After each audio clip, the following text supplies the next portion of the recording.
الله الرحمن الرحيم نحمده ونصلي على رسوله الكريم اما بعد۔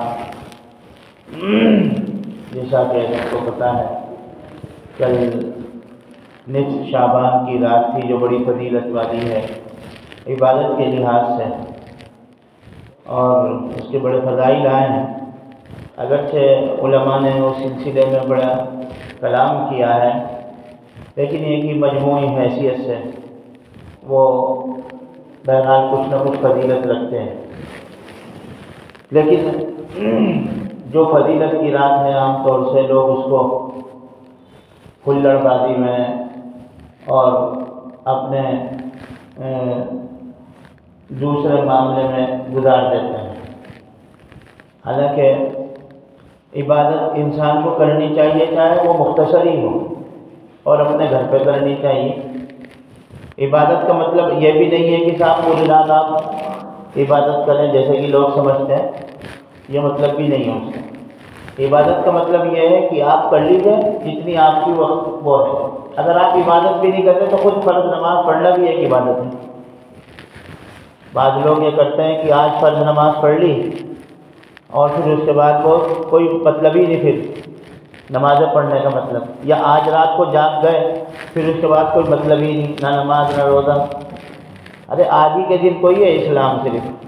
کہ بعض لوگوں کو دیکھا کہ جیسے ہی مغرب ہوئی تو ٹوپی سر پہ آ گئی، کرتا پاجامہ نیا، یہ کہاں سے مطلب ثابت ہے؟ کچھ بھی ثابت نہیں ہے۔ نارمل لائف ہے، نارمل زندگی ہے، یہ کوئی تہوار کوئی ہے؟ اس کو لوگوں نے تہوار بنا دیا ہے، تہوار نہیں ہے یہ۔ جیسے عام دن آتا ہے، جیسے جمعہ کا دن آتا ہے لوگ کپڑے بدل لیتے ہیں، وہاں تو خاص طور سے بدلا جاتا ہے کہ کیا صلی اللہ علیہ وسلم نے کہا نہاؤ، وہ غسل کا حکم وہ واجبی نہیں ہے، استحبابی ہے۔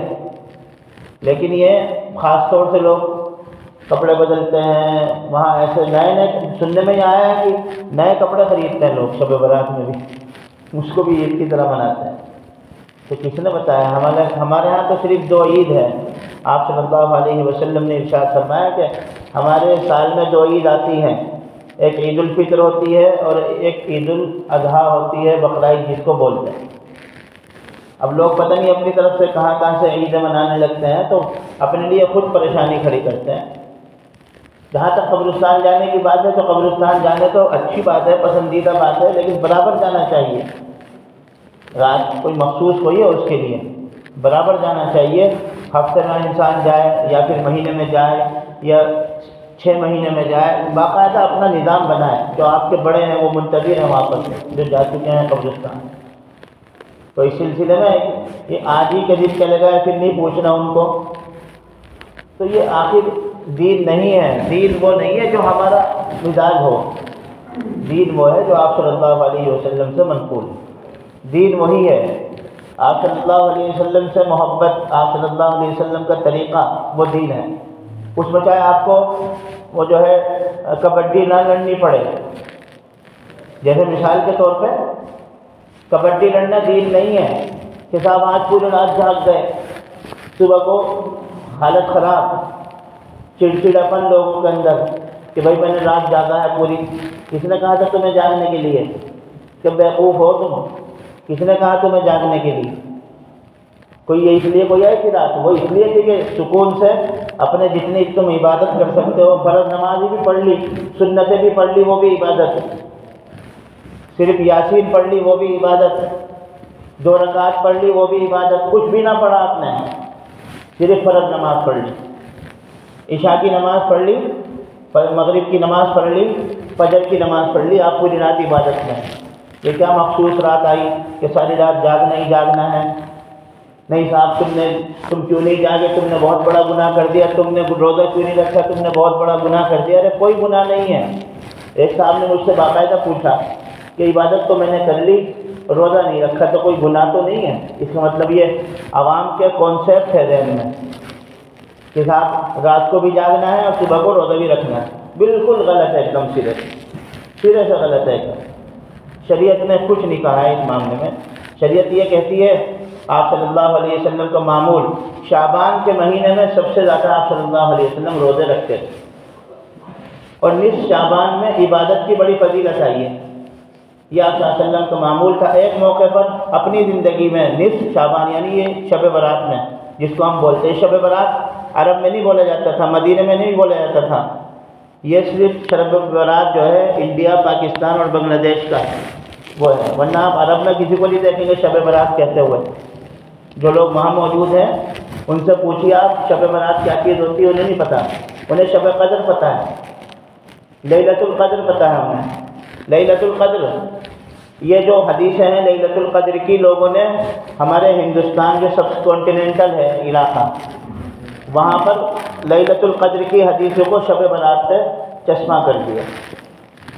تو اسلام جو ہے وہ اعتدال کا مذہب ہے، اعتدال یعنی میان روی اختیار کرنا۔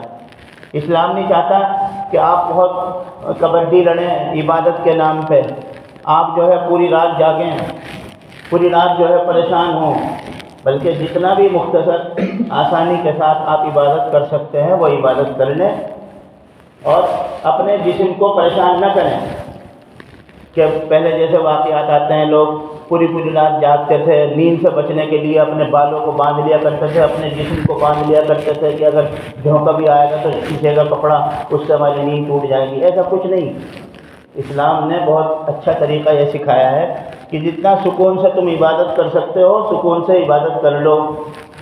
آپ سے کچھ بھی نہیں ہونا، صرف فرض نماز پڑھ لی، سنت پڑھ لی، وہ بھی عبادت ہے، وتر پڑھ لی، وہ بھی عبادت ہے۔ تو جتنا ہو سکتا ہے اسلام سے قریب رہیے، دور سے دور، اسلام سے دور مت جائیے، جتنا دور جائیں گے اتنی پریشانی اٹھائیں گے، جتنا دین سے آپ دور ہوں گے اتنے ہی پریشانیوں کا سبب بنیں گے، نئی نئی چیزیں جو ہیں آپ کے سامنے آئیں گی۔ دین سے قریب ہوئیے۔ دین سے قریب کب ہوگا انسان؟ جب آپ صلی اللہ علیہ وسلم کے طریقے پر چلے گا اور حدیث صلی اللہ علیہ وسلم کو پڑھے گا۔ علم حاصل کیجیے، علم دین حاصل کیجیے، جتنا علم انسان حاصل کرے گا اتنی ہی اس کو روشنی بڑھتی چلی جائے گی اور جہالت اس کی چھٹتی چلی جائے گی، ورنہ جہالت کے نام پہ وہ علم سمجھے گا، جہالت کے نام پہ۔ اسی لیے آپ صلی اللہ علیہ وسلم نے ارشاد فرمایا کہ ایک عالم جو ہے وہ 1000 عابد پر بھاری ہے، ایک عالم 1000 عابد پر بھاری ہے شیطان کے لیے۔ کیوں؟ اس لیے کہ عابد تو صرف عبادت کرنا جانتا ہے، الٹی سیدھی کرتے ہیں لوگ، جیسے دیکھنے میں آتا رات رات بھر جاگتے ہیں، لیکن عالم جو ہوگا وہ اس کے سمجھ جائے گا کہ کون سی چیز ضروری ہے دین میں اور کون سی چیز نہیں ضروری۔ اب لوگ عبادت کر لیتے ہیں، صبح کو سوتے رہ جاتے ہیں، فرض چھوڑ دیتے ہیں، فرائض کی پابندی نہیں کرتے، تو اسی لیے شیطان پر ایک عالم جو ہے 1000 عابدوں پر بھاری ہے۔ تو اس لیے علم حاصل کیجیے، جہالت کو دور کیجیے۔ علم جب ہی حاصل ہوگا جب ہم آپ صلی اللہ علیہ وسلم کے سیرت کو پڑھیں گے، اس کے طریقے کو پڑھیں گے، تب ہمیں علم حاصل ہوگا اور ہماری جہالت دور ہوگی، نئے نئے طریقے اور فالتو کی چیزیں ہمارے اندر سے ختم ہوں گی، صحیح دین اور صحیح علم ہمیں حاصل ہوگا انشاءاللہ، اور اس کی وجہ سے ہماری زندگی میں روشنی آئے گی، ہماری دنیا بھی جو ہے کامیاب بنے گی اور ہماری آخرت بھی کامیاب بنے گی۔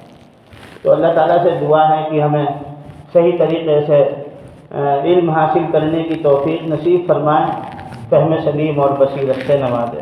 وآخر دعوانا الحمد للہ رب العالمین۔